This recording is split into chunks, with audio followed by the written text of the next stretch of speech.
मी सावित्रीबाई ज्योतिराव फुले या मालिकेच्या आजच्या भागामध्ये आपण बघूया.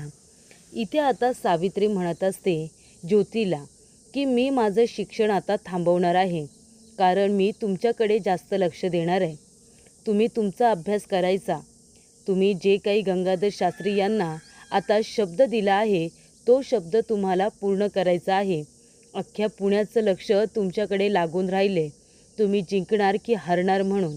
ही पैज काहीही झालं तरी तुम्हाला जिंकावी लागेल. नाहीतर त्या गंगाधर शास्त्रीला तर असंच वाटत असेल की तुम्ही हरणार आणि तुम्ही हरावं म्हणून पुण्यातल्या सगळ्या मंदिरामध्ये त्याने नवस देखील केला असेल.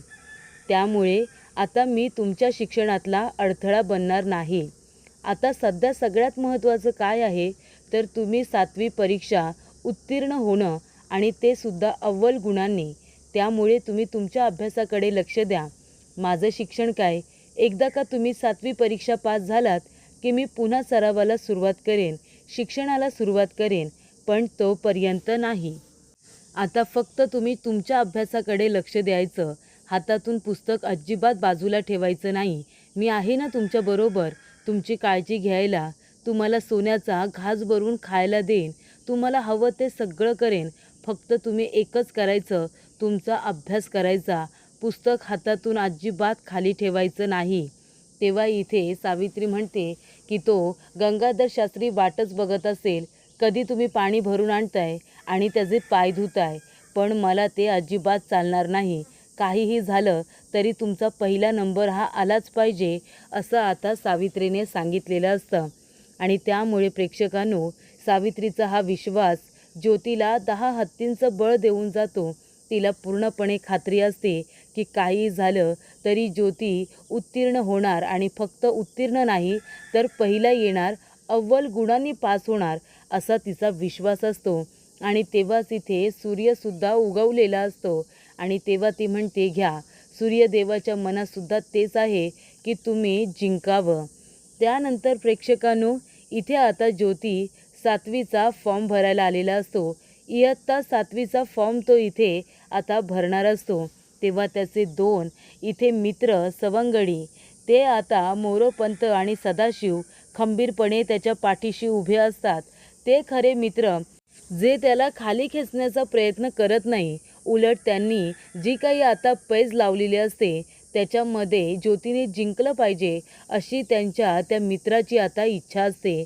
दोघेजण म्हणतात की ज्योती, आता जा बरं, इयत्ता 7वीचा फॉर्म भरून घे. आणि ज्योती, तुला आता खूप मेहनत करावी लागणार आहे. ही पैज तुलाच जिंकावी लागणार आहे. तुझं आता आमच्यासारखं नव्हे, म्हणजे तुझ्यासाठी ही परीक्षा खूप महत्त्वाची झाली, तसं आमच्यासाठी नाही आहे. आम्ही दिली आणि जरी नापास झालो तरी आम्ही काही कुणाबरोबर पैज लावलेली नाही, पण तू लावली आहेस. त्याच्यामुळे तुला आता फॉर्म भरायचा आहे आणि नुसता भरायचा नाही तर तुला तसा अभ्यास करायचा आहे आणि तुला जिंकायचं सुद्धा आहे, असं इथे त्याचे मित्र म्हणत असतात. त्याला विश्वास देत असतात की तू हे करू शकतोस. चल बरं, आता वेळ न दवडता जाऊन आता लवकरात लवकर 7वीचा फॉर्म भर बरं. तेवढ्यातच आता काही दुसरे लोक असतात, जे ब्राह्मण मुलं असतात. ती आता ज्योतीच्या अगदी विरोधात असतात. ती म्हणत असतात, काय पण बरे, आधी आरशात तोंड बघायचं. 7वीचा फॉर्म भरणार, गोपालचंद देशमुख यांची बरोबरी करायला जाणार. अरे, ह्या लोकांनी खरं तर शिक्षण घ्यायचं नाही असं शास्त्रांमध्ये लिहिलं आहे. ह्या लोकांनी शिकायचं नसतं, पण तरीसुद्धा हा शिकतो आणि आता बरोबरी करायला चाललाय. ती म्हणजे गोपालचंद देशमुख यांची. तुझ्याने ते शक्य तरी होणार आहे का? तो म्हणतो, का नाही शक्य होणार? आणि शिक्षणाचा काय कुणा एकाचाच फक्त अधिकार नाही आहे. शिक्षण सगळेजण घेऊ शकतात. तुम्ही घ्यायचं आणि आम्ही का नाही घ्यायचं? तेव्हा तो म्हणतो, शास्त्रामध्ये लिहिलं आहे, शूद्रांनी फक्त काय करायची, सेवा. शूद्रांनी फक्त सेवा करायची, शिक्षण घ्यायचं नाही. पण तू इथे शास्त्राच्या विरोधात जाऊन शिक्षण घेतोस.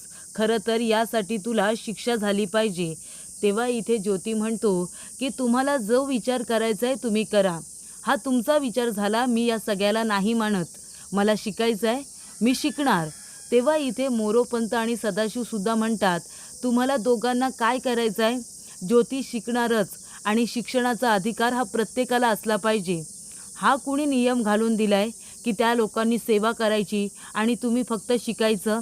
ही तुमची समज आहे. ज्योती 7वीची परीक्षा देणार आणि अव्वल गुणांनी पाससुद्धा होणार. तेव्हा ती माणसं आता मारामारीवरती उतरतात. ती म्हणतात की का म्हणून? का म्हणून? आम्ही आता याला त्या परीक्षेला बसूच देणार नाही. आणि ते जातात आणि ज्योतीच्या हातातून फॉर्म हिसकावून घेत असतात. पण इथे आता ज्योतीचे जिवलग मित्र सदाशिव आणि मोरोपंत हे दोघे जण आता त्या लोकांना अडवतात आणि म्हणतात, आम्ही पण बघतो ना तुम्ही लोक ज्योतीला कसे काय अडवता ते. आणि ते दोघे जण त्या सगळ्यांना पुरून उरतात. तेव्हा त्यातला एक माणूस म्हणत असतो की आम्ही पण बघतो ना तू फॉर्म कसा भरून बाहेर येतोस ते. ते म्हणतात हो का, ये ये बघायला ये, आम्ही आहोत ना इथेच. ज्योती तू जा आणि फॉर्म भरून ये बरं. ते लोक आता तिथून गेलेले असतात. म्हणजे त्यांचं म्हणणं असतं की फॉर्म भरायचा नाही. पण ज्योती म्हणतो काही झालं तरी मी 7वीचा फॉर्म भरणार आणि मी तुम्हाला आता उत्तर आहे ना ते मारामारी करून नाही तर अव्वल गुण मिळवूनच तुम्हाला उत्तर देणार. ते म्हणतात की आम्ही पण बघतो कसा पास होतोस ते. तेव्हा प्रेक्षकांनो इथे आता हे ब्राह्मण लोक बघा, म्हणजे स्वतः शिकतायत तर शिकतायत पण दुसऱ्या माणसाने शिकायचं नाही, नाहीतर ती आपल्याला वरचढ ठरतील. म्हणजे यांच्या सेवेसाठी फक्त यांनी सगळ्यांना ठेवलेलं असतं. हे फक्त इथे शास्त्र करत बसणार आणि दुसऱ्या लोकांकडून सेवा करून घेणार. हात लागला तर यांना बाट लागतो, पण मात्र इथे आता त्यांच्या हातून पिकलेलं धान्य मात्र खाणार. शेतामध्ये पिकलेली फुलं ही मात्र वापरणार. म्हणजे सगळं यांना चालतं, फक्त हात लागता कामा नये. तेव्हा इथे ज्योतीचे मित्र खूपच चांगले. ज्योती म्हणतो, मोरो आणि सदाशिव, आज तुम्ही लोक इथे होतात म्हणून हे सगळं तुम्ही सांभाळून घेतलं, नाहीतर मी एकट्याने काय केलं असतं. तुमच्यामुळे आता मी हा फॉर्म भरायला जातोय. असं आता ज्योती आपल्या मित्रांना म्हणून फॉर्म भरायला जातो. तर इथे आता गंगाधर शास्त्री त्यांचे कान भरणारे त्यांचे ते लोक ते म्हणत असतात की बघताय ना त्या ज्योतीने कुणाला इथे आता चॅलेंज केलंय, तर साक्षात गंगाधर शास्त्री यांना. म्हणजे वेद पुराण यांचं तुम्हाला इतकं आता नॉलेज आहे, इतकी तुम्हाला माहिती आहे. वेद तर तुम्ही इथे चालता बोलता बोलत असता, त्या माणसाला त्याने इथे आता पैज लावलेली आहे. तुम्हाला त्याने वेठीस धरले, काय बोलायचं तरी काय. गंगाधर शास्त्री यांना कुणाची बोलायची हिंमत नाही. आणि तो माणूस तो ज्योत्या तुमच्याबरोबर इथे वाद करायला बघतो, वर मान करून उंच मान करून बोलायला लागतो. तेव्हा इथे गंगाधर शास्त्री म्हणत असतात की बरोबर, यांची हिंमत आता दिवसेंदिवस वाढत चालले. तो ज्योत्या जर शिकला आणि 7वीची परीक्षा उत्तीर्ण झाला तर त्यांचा एक एक माणूस मान वर काढेल. त्यामुळे त्याला आपल्याला शिकू द्यायचं नाही आहे. ती लोक आता मान वर काढायला लागलेत, आपल्या शास्त्राच्या विरोधात जायला लागलेत आणि आता ते आपल्याला प्रश्न विचारायला लागलेत. त्यांना वेळीच इथे ठेचायला हवं. आला का तो राणोजी माळ्या, आला का? नाही, इथे आता कुऱ्हाडीचा दांडा गोत्यास काळ, तसा तो राणोजी कुऱ्हाडीचा दांडा आहे आणि आता आपल्याला त्याचाच फायदा करून घ्यायचा आहे. तेव्हा इथे आता राणोजी आलेला असतो. तेव्हा गंगाधर शास्त्री बाहेर येतो आणि म्हणतो, काय रे राणोजी, आलास का? अरे बाबा, हे काय चाललंय रे? तुला आणि तुझ्या त्या भावाला दोघांना सुद्धा शास्त्रानुसार शिक्षा दिली पाहिजे. ते म्हणत असतात, काय चुकलं काय आमचं? ते म्हणतात, काय चुकलं म्हणजे काय? तुझा तो पुतण्या ज्योत्या, तू काका आहेस ना त्याचा, अरे तो शिक्षण घ्यायला बघतोय आणि तू काय करतोयस? अरे उद्या मेल्यानंतर चित्रगुप्तला तू काय उत्तर देशील? पापाचा भागीदारी बनून आलायस असंच म्हणशील ना. तेव्हा एक काम करायचं, ज्योत्या शिकला नाही पाहिजे. त्या ज्योत्याच्या वडिलांची जमीन आहे ना, जे माळरान आहे त्याच्यामध्ये तू आता वाटा माग, त्याच्यामध्ये वाटा माग आणि रोज काही ना काहीतरी भांडण उकरून काढायचं त्या ज्योत्यासमोरच. अभ्यासाकडे त्याचं लक्ष लागलं नाही पाहिजे. रोज काही ना काहीतरी भांडण करायचं, त्यामुळे ज्योत्या हा नापासच झाला पाहिजे. तेव्हा इथे राणोजी म्हणतो, बरं काम झालंच म्हणून समजा. आणि तेव्हा प्रेक्षकांनो ज्योती आता चाललेला असतो शाळेमध्ये. तेव्हा तो इथे सावित्रीला म्हणतो, बरं चल आता मी निघतो. तेव्हा यायला उशीर होईल असं सुद्धा म्हणतो. सावित्री म्हणते, तरी बी लवकर या. तो म्हणतो की आता 7वीचा फॉर्म भरलाय, वेळापत्रक कधीही लागेल. वेळापत्रक आता कधी लागणार आहे ते बघायला हवं. आता वेळ अजिबात दौडायला नको. तेव्हा इथे सावित्री म्हणते, नाही ठीक आहे, पण संध्याकाळी लवकर या, जास्त उशीर करू नका, मी तुमची वाट बघते. तेव्हा इथे ज्योती निघालेला असतो आणि तेवढ्यातच तिथे राणोजी आणि रखमा दोघेजण येतात. तेव्हा राणोजी म्हणतो, ए ज्योत्या थांब. ज्योती म्हणतो, काका सकाळ सकाळ? तो म्हणतो, हो, तू उपद्व्यापच ते करून ठेवली आहेस ना, कामगिरीच तुझी तशी आहे, मग यावंच लागणार. तो म्हणतो, ए दादा, ए राजारामा, लवकर बाहेर ये बरं. तेव्हा इथे आता गोविंद काका येतात आणि म्हणतात, अरे काय झालं देवा? तेव्हा राणोजी म्हणत असतात की अरे बाबा, ह्या ज्योत्याने काय केलंय? आपल्याला पापाचा भागीदारी करून ठेवलंय. अरे काय गरज होती त्या गंगाधर शास्त्रीच्या तोंडाला लागायची? अरे शास्त्राच्या विरोधात जायची काय गरज होती? पण आता मला पापाचं भागीदारी व्हायचं नाही आहे. ते लोक म्हणतात की ह्या लोकांना वाळीत टाकलं पाहिजे आणि तसंही तुम्हाला दोघांनासुद्धा शिक्षा दिली पाहिजे. तेव्हा इथे मी तर म्हणालो की माझा त्यांच्याशी काही संबंध नाही आहे. तुम्हाला जी काही शिक्षा करायची आहे त्यांना करा, मी का विनाकारण शिक्षा भोगायची? तेव्हा आता मी तुमच्यामध्ये नाही आहे, मी तुमच्यापासून लांब आहे असं मला दाखवायचं आहे. तो म्हणतो, कसं काय दाखवणार तू? राणोजी म्हणतो, मला वाटणी पाहिजे. वाटण्या करायच्या, खाती वेगळी करायची, तुमचा आणि माझा काही संबंध नाही, हे मला आता त्या लोकांना दाखवावं लागणार आहे. आणि त्यासुद्धा माळ रानातली जी जमीन आहे ना, माळ रान, त्याच्यामध्ये मला वाटणी हवी आहे. तेव्हा इथे माळ रान तर इथे मी खरेदी केलेलं आहे. तेव्हा इथे सगुणा म्हणते, नाहीतर काय? काय रे दादा, माळ रान हे दादाने स्वतःच्या कष्टाने खरेदी केले, त्याच्यामध्ये तू वाटणी कशी काय मागतोस? ती जमीन काही तुझी नाही आहे, ती दादाने खरेदी केली आहे. तो म्हणतो, मग काय झालं, पण मी वाटणी मागणारच. पारू म्हणते, अहो पण तुम्ही असं कसं बोलता?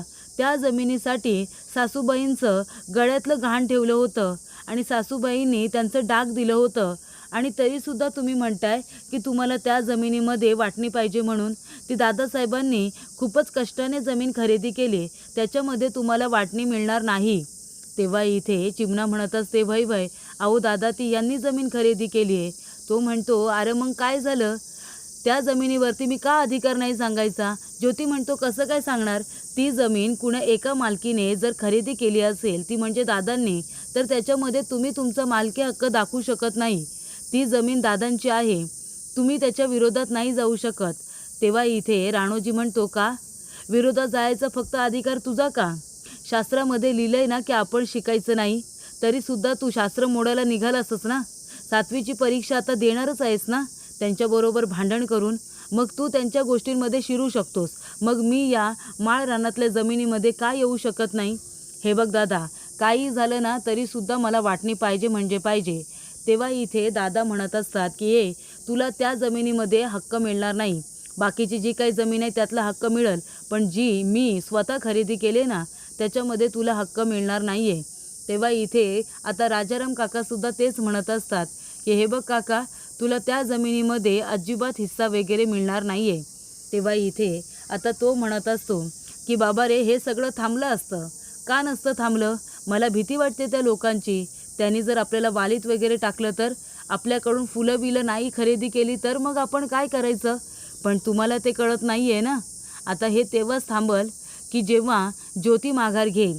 ज्योतीने जर माघार घेतली तर ते लोक आपल्याला काहीच बोलणार नाही. तेव्हा इथे ज्योती म्हणतो, अच्छा, म्हणजे हा जो काही सगळा इथे आता तांडव चाललाय तो मी शिक्षण घेतोय म्हणून का? तेव्हा तो म्हणतो, भाई, तू शिक्षण घेतोयस म्हणूनच मला वाटणी पाहिजे. जर तू शिक्षण घेतलं नसतंस, जर जसं चाललंय तसं चाललं असतं ना. तेव्हा प्रेक्षकांनो, पुढील भागामध्ये इथे आता राजाराम दादा म्हणत असतात, ज्योती एक काम कर, उद्या घरलाच थांब. तो म्हणतो, दादा पण माझी शाळा. तेव्हा राजाराम काका म्हणतात, अरे काय शाळा करतोस, उद्या मोजणी हाय.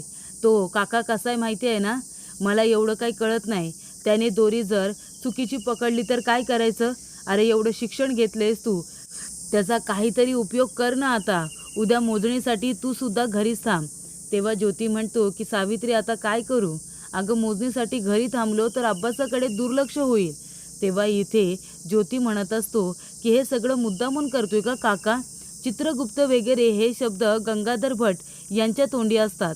गंगाधर शास्त्रीच्या तोंडातले शब्द काकाकडे आले कसे?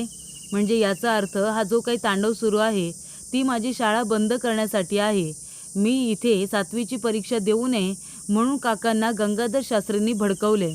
ते म्हणते, भय, मला सुद्धा ते कळलं. ते सगळं त्यांनी त्यांच्या सांगण्यावरूनच केले. पण तुम्ही काळजी करू नका, मी आहे ना तुमच्या पाठीशी खंबीरपणे उभी. आपण याच्यातून सुद्धा मार्ग काढू, असं आता सावित्रीने ज्योतीला सांगितलेलं असतं.